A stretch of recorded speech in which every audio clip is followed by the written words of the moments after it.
Hello everyone, আসসালামু আলাইকুম। সবাইকে শুভেচ্ছা জানিয়ে শুরু করছি আজকের ভিডিও। আজকে আমি আপনাদেরকে দেখাবো সেই ভাইরাল ডিম চাটনি। চলুন দেখে নেওয়া যাক আমি কীভাবে এই ভাইরাল ডিমটি রেডি করেছি। আমি এখানে ধনিয়া পাতা কুচি নিয়েছি, পেঁয়াজ কুচি নিয়েছি এবং শসাটাকে কুচি করে কেটে নিয়েছি। আর যেই মরিচটা ব্যবহার করেছি সেটা আপনারা স্বাদ মতো ব্যবহার করতে পারেন।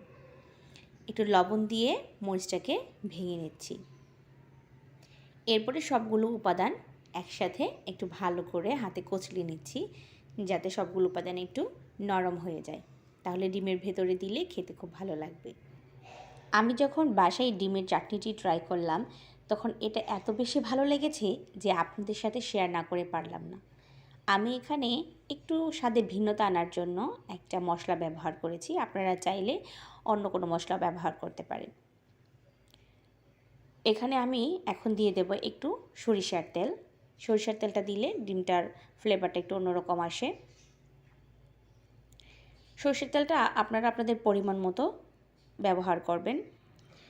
আমি এখানে সরিষার তেলটা দেওয়ার পরে ম্যাগির যে স্বাদে ম্যাজিক মশলাটা আছে সেটা ব্যবহার করেছি।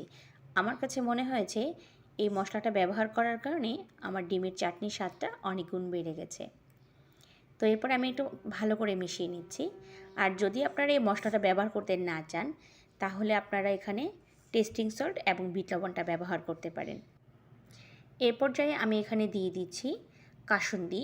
কাসুন্দি এখানে 2 টেবিল চামচের মতো আমি ব্যবহার করেছি, কারণ কাসুন্দি ছাড়া ডিমের চাটনি কিন্তু কাসুন্দি দিয়ে একটু ভালোভাবে মেখে আমি কিছুক্ষণ রেখে দেব। এরপরে যখন এটা একটু নরম হয়ে আসবে, তারপর আমি এখানে দিয়ে দেব 2 টেবিল চামচের মতো টমেটো সস। টমেটো সসটা দিলে একটু মিষ্টি মিষ্টি লাগবে, তাই এটা ব্যবহার করেছি। আসলে ডিমের যেই চাটনিটা সেটা টক ঝাল মিষ্টি এরকম হয়, তো এই জন্য খেতে একটু ভালো লাগে। টমেটো চাটনিটা মেশানোর পরে আমি যে ডিমটা সিদ্ধ করেছিলাম সেই ডিমটা একটু কেটে নিচ্ছি মাঝখান থেকে কেটে ডিমের যেই চাটনিটা হবে সেই চাটনিটা আমি ভিতরে দিয়ে দেব।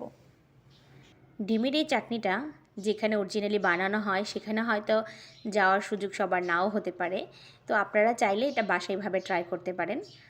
ভাইরাল এই ডিমের চাটনিটি অনেকেই আগে খেয়ে ফেলেছেন, তো কে কে এই ডিমের চাটনিটি বাসায় ট্রাই করেছেন কিংবা বাহিরে গিয়ে খেয়েছেন অবশ্যই কমেন্ট করে জানাতে পারেন। আমার কাছে অসম্ভব ভালো লেগেছে। তবে এখানে আমরা 4টা ডিম নিয়েছিলাম, 3টাতে আমরা পুর ভরে খেয়েছি, একটা আমার মেয়ের জন্য ছিল, ও ঝাল খেতে পারে না, সেজন্য ওটা আলাদা ছিল। আর একটা ডিম খেয়ে আসলে মন ভরে না, এখানে যদি আরও একটা করে খাওয়া যেত তাহলে ভীষণ ভালো লাগতো, কিন্তু ভাবলাম যে প্রথমবারের মতো ট্রাই করছি, ভালো নাও লাগতে পারে, সেই ভয়ে আসলে আর করা হয়নি। যাই হোক বন্ধুরা, তাহলে এবার খেয়ে নেই। আর সবাই ভালো থাকবেন, সুস্থ থাকবেন। কে কে বাসায় ট্রাই করেছেন অবশ্যই কমেন্ট করে জানাবেন। আল্লাহ হাফেজ।